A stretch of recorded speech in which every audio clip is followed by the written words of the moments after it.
So guys, when it comes to shooting travel content, I like to bring only the necessary gear with me so that I can create the best possible travel video. The less gear I have with me, the more enjoyable and stress-free the trip will be. Now last week I went to Paris and shot a lot of videos on my iPhone 13 Pro Max. I think over 700 clips. One of the biggest advantage of a smartphone camera is that you always have it with you, and if you come across an unexpected moment that you'd like to capture, you can simply pull out your phone and take the shot. You don't have to worry about carrying around heavy camera gear. It's all possible using your smartphone and a couple of accessories. Now I remembered where I didn't use my smartphone to capture all of my travel content. I used to bring my Canon 80D with me with this huge travel backpack, and I would pack my Canon 80D, my gimbal, my drone, my tripod, and all of that stuff, and then walk up Machu Picchu feeling super exhausted at the end. And the funny part is I didn't even use half of the gear during that trip. So guys, keep it mobile. What's up guys, Bennett Grazer here with smartphonefilmmaking.com, the epic online program to shooting awesome videos with your phone. In this video, I'll be sharing with you my best travel video setup when filming with an iPhone. Now, if you're using a different phone, it doesn't matter, the same rules apply. Now keep in mind that all products mentioned will be in the video description below, so feel free to check them out. So starting with the first item that I always bring with me when creating travel type content is the Tool Legend sling bag. There are many sling bags that you can get, but I like to use this particular one because it has several multi-function pockets and fits all of my smartphone gear in it. I just like how I can quickly pull the bag in front of me and grab out the things I need. Originally, I used this for my GoPro, but I find it works well when shooting with a phone. I had this sling bag for quite a long time now, and as you can see, it's very durable. So moving on to the camera I'm using is the iPhone 13 Pro Max. This is the camera I bring with me when traveling. As of making this video, it is the latest iPhone you can get. It has a pretty good battery life, which is important when filming on the go. It has great image quality, and I especially love cinematic mode. I think it works great for shooting medium and close-up shots, as it adds a nice shallow depth of field to your videos. I like to mix it up with the videos shot in the standard video mode to add more interest. And what's great is that you have 3 lenses on the back. This allows me to get a variety of different focal length without the need to use third-party lenses. I can quickly switch between the lenses to get the desired shot I need. I like using the telephoto lens a lot whenever I can't get closer to the subject. Now the telephoto lens by Sandmark is a third-party lens I sometimes use on the built-in telephoto lens that allows me to get 4.5 times closer. Now you could zoom in, but zooming in too far will eventually degrade the image quality. Now for those that only have one lens, I do recommend getting a telephoto lens, as it does look nice on the subject's face and you can get a closer shot.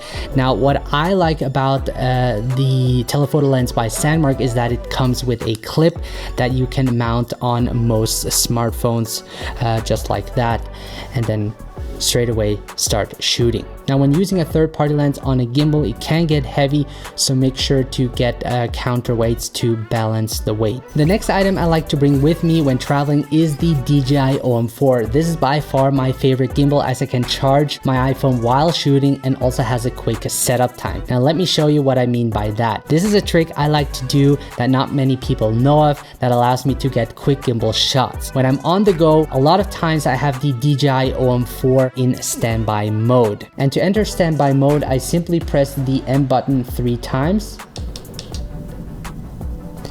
and I can quickly fold it and leave it that way. And when I see something interesting that I want to shoot, within seconds I can unfold the gimbal and simply press the trigger button, and I'm ready to shoot. And this way I don't always have to turn on and off the gimbal all the time. But do you know how the pros unfold their gimbals? Like this. Oh yeah. Now this is no joke, I sometimes really unfold the gimbal just using one hand. Now what's great about standby mode is that I'm also able to charge the gimbal. And during my trip to Paris, I always ended up charging my phone because shooting in Filmic Pro does use up a lot of battery. And if I want to go handheld, I can quickly detach the phone from the gimbal, so I can simply turn it off, fold it back, take it off.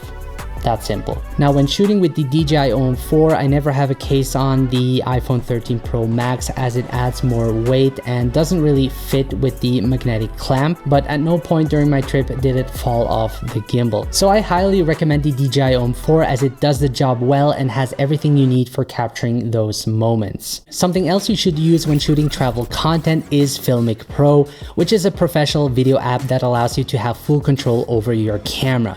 You can get by shooting with the native camera app, but you will still have less control. With Filmic Pro, you can control the focus and exposure separately, dial in and lock your white balance, set your ISO and shutter speed, and much more for better video results. In my course, I talk about it a lot and have a dedicated section on how I use Filmic Pro to get professional video results. While I was in Paris, I shot 90% of the footage using Filmic Pro. I'm actually currently working on the video of Paris and it's going to be pretty cool. Now, I'm really glad that Filmic Pro made such an advanced video app for those wanting to take their mobile filmmaking skills to the next level.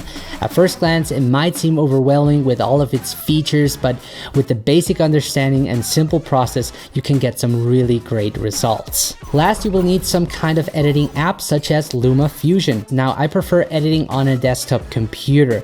My main editing software is Final Cut Pro, but when it comes to editing on an iPhone, LumaFusion is my go-to app. I find that LumaFusion is the best and most advanced editing app out there as it's inexpensive and packed with many great features. It will soon be also available for Android users, so stay tuned for that. Now, even though I don't edit that much in LumaFusion, it's still great to have an editing app with you as you can import the clips you shot and create a quick edit for your social media. Now, if you want to learn more, head over to smartphonefilmmaking.com, the epic online course where you will learn everything there is to shooting cinematic and professional looking videos with your smartphone. Now, if you're new to making mobile videos, make sure to also download my free smartphone filmmaking guide that will help you get started making quality videos on your phone. Also, make sure to hit that subscribe button as this will help me make more valuable content for you guys. If you have any further questions, let me know in the comment section below. I appreciate all of you. Keep it mobile, and I'm out.